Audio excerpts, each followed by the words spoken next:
Hello story lovers, welcome back to my channel. Possessive husband innocent wife part 5. Daksha కారులో కూర్చున్న తర్వాత driver car start చేయడంతో నిన్న మీ ఇంటికి ఎవరో వచ్చారంట, ఎవరు వాళ్ళు అనగానే దక్ష షాక్ అయ్యి మీకెలా తెలుసు అని ఆశ్చర్యంగా అడగడంతో కర్ణ ఒక లుక్ ఇవ్వడంతో మా సార్కి తెలియంది ఏముంది మేడం, ఒకసారి ఏదైనా తనది అనుకుంటే అది మా సార్కి మాత్రమే దక్కి తీరాలి అనగానే దక్ష చున్నీ నలిపేస్తూ అంటే మామయ్య వాళ్ళు ఇంటికి వచ్చి గొడవ చేసిన విషయం తెలిసిపోయిందా, డ్రైవర్ కూడా ఇలా మాట్లాడుతున్నాడేంటి అని అనుకుంటూ ఉంటే నిన్నే అడిగేది ఎవరు వాళ్ళు అని అడగడంతో మా మా మామయ్య వాళ్ళు, మా అమ్మకి అన్నయ్య అనగానే కర్ణ దక్ష వైపు టక్కున చూసి ఎందుకొచ్చారు అని అడగడంతో వాళ్ళకి చెప్పకుండా పెళ్లి సంబంధం ఎందుకు కుదుర్చుకున్నారు అని అడగడానికి అనగానే వాళ్ళ బోడి పర్మిషన్ ఎందుకు అని అడిగాడు కోపంగా. దక్ష ఏం చెప్పాలో తెలియక భయపడుతూ అది మరి అని నీళ్లు నములుతూ ఉంటే నిన్నే అడిగేది వాళ్ళ బోడి పర్మిషన్ ఎందుకు అని సీరియస్గా అడిగేసరికి మా బావకి నాకు పెళ్లి చేయాలనుకున్నారు, కానీ ఈలోపు మీరు సంబంధం అడిగేసరికి నాకు అవసరమైన టైంలో మా బావ హెల్ప్ చేయలేదన్న కోపంతో ఈ సంబంధానికి అమ్మ నాన్న ఓకే చెప్పేసరికి ఆ కోపంతో ఇంటికి అడగడానికి వచ్చారు అనగానే కర్ణ ఎర్రబడిన కళ్ళతో ఆమె వైపు కోపంగా చూడడంతో దక్ష కంగారు పడితే నువ్వు ఎవరిని పెళ్లి చేసుకోవాలో చెప్పడానికి వాళ్ళు ఎవరు అని కోపంగా అడిగేసరికి దక్ష కంగారు పడుతూ నేనేం చేస్తానండి, వాళ్ళు వచ్చి గొడవ పెట్టుకుంటే అని అంది దక్ష. కర్ణ పిడికిలు బిగించి కోపం కంట్రోల్ చేసుకోవడానికి ట్రై చేస్తూ వాళ్ళు ఎక్కడ ఉంటారు అనగానే ప్లీజ్ అండి, దయచేసి గొడవలు అవి ఏమీ వద్దు, మా మమ్మీ చెప్పాల్సిన పద్ధతిలో వాళ్ళకి సమాధానం చెప్పింది, ఏమీ మాట్లాడకుండా వెళ్ళిపోయారు, ఇంకా వాళ్ళతో గొడవ పడాల్సిన అవసరం లేదు అనగానే వాళ్ళు ఎక్కడ ఉంటారు అని కోపంగా అడిగాడు. సార్ పాపం అమ్మాయి గారు భయపడిపోతున్నారు, వదిలేయండి ఎవడి పాపన వాడు పోతాడు అని డ్రైవర్ చెబుతూ ఉంటే నీ సలహా నేను అడిగానా, నోరు మూసుకొని డ్రైవింగ్ మీద కాన్సన్ట్రేట్ చెయ్యి అని కోపంగా చెప్పడంతో డ్రైవర్ ఏమీ మాట్లాడకుండా మౌనంగా ఉంటే ఇప్పుడు నువ్వు చెప్తావా నన్నే తెలుసుకోమంటావా అనగానే ఇంకా వేరే దారి లేదని దక్ష వాళ్ళ మేనమామ అడ్రస్ చెప్పి ప్లీజ్ అండి వాళ్ళని ఏమీ చేయనని మాట ఇవ్వండి అని రిక్వెస్ట్ చేయడంతో నోరు మూసుకొని కారు దిగు అన్నాడు ఇల్లు రావడంతో. దక్ష ఏదో మాట్లాడబోతూ ఉంటేనే and one more thing, don't call that idiot బావా అంటూ చెప్పి కార్ వెళ్ళిపోవడంతో భయపడుతూ లోపలికి పరిగెత్తి విషయం అంతా తల్లికి తండ్రికి చెప్పడంతో మరి నువ్వు అయినా ఎందుకు అడ్రస్ చెప్పావు అనగానే అడ్రస్ చెప్పకపోతే నన్ను వదిలిపెట్టేలా అనిపించలేదమ్మా, పైగా చాలా కోపంగా ఉన్నారు అందుకే భయపడి చెప్పాల్సి వచ్చింది అనగానే వెంటనే భాస్కర్ విశ్వనాథ్కి ఫోన్ చేసి విషయం చెప్పాడు. అబ్బా వాడి కోపం గురించి నీకు తెలుసు కదా భాస్కర్, అమ్మాయి వాడు అడగగానే ఎందుకు చెప్పింది అనగానే గట్టిగా అడిగేసరికి భయపడి చెప్పేసిందంట సార్, అబ్బాయి గారు ఏం చేస్తారో ఏంటో అని భాస్కర్ కంగారు పడుతుంటే నువ్వేం కంగారు పడకు నేను వాడితో మాట్లాడతాను అంటూ విశ్వనాథ్ ఫోన్ కట్ చేసి కొడుక్కి ఫోన్ చేస్తుంటే ఎంతకీ లిఫ్ట్ చేయకపోవడంతో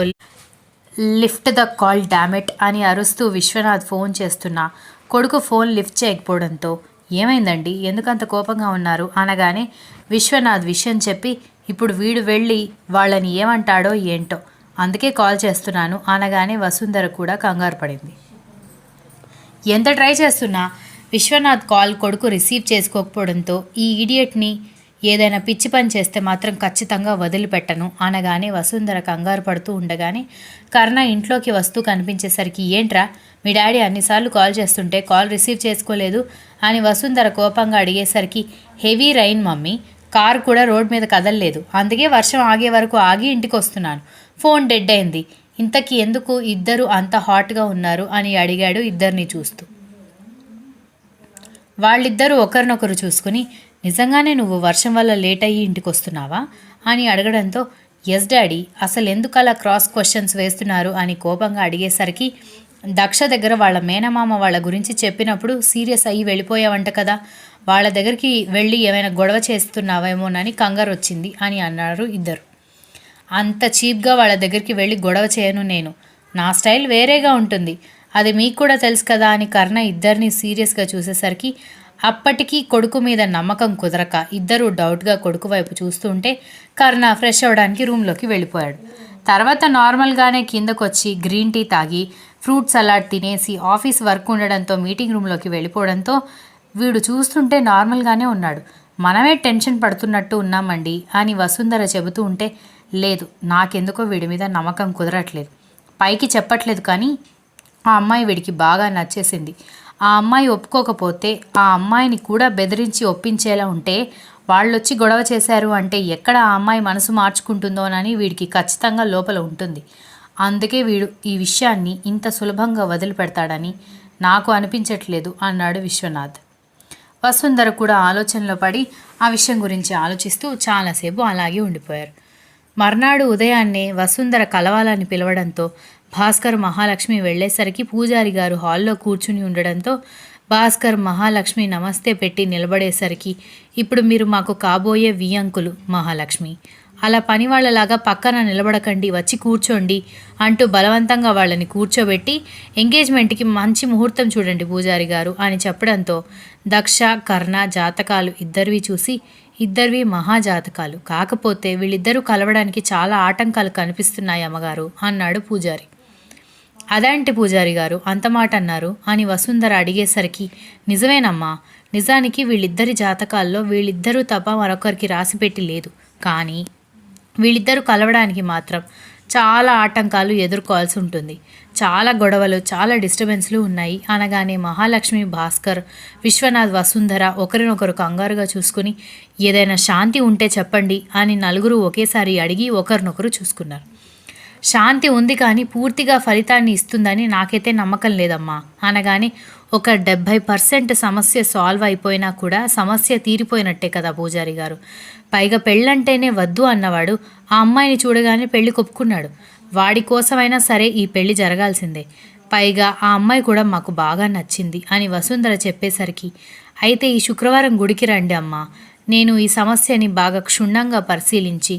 ఎలాంటి శాంతి చేస్తే బాగుంటుంది అనేది చెప్తాను. అప్పటి వరకు అయితే మీరు ముహూర్తాలు పెట్టించకండి అని చెప్పి వెళ్ళిపోయాడు పూజారి. ఈలోపు తల్లిదండ్రి వెళ్ళిపోయారని తమ్ముడు చెల్లెలికి వంట చేస్తున్న దక్ష కిచెన్లో కాలు జారి కింద పడ్డంతో కాలు కాసేపటికి వాపు వచ్చేసరికి కంగారు పడి చెల్లెలు, తమ్ముడు తల్లికి తండ్రికి ఫోన్ చేయడంతో భాస్కర్, మహాలక్ష్మితో పాటు విశ్వనాథ్, వసుంధర, కర్ణ కూడా దక్ష వాళ్ళ ఇంటికి వచ్చేసరికి దక్ష నొప్పికి అల్లాడిపోతూ సోఫాలో కూర్చుని కనిపించడంతో వాట్ హ్యాపెండ్ అనగానే, కిచెన్లో జారిపడ్డాను అని చెప్పడంతో కేర్ఫుల్గా ఉండలేవా అని కర్ణ అరవడంతో కంగారు పడింది దక్ష. అబ్బాబ్బా,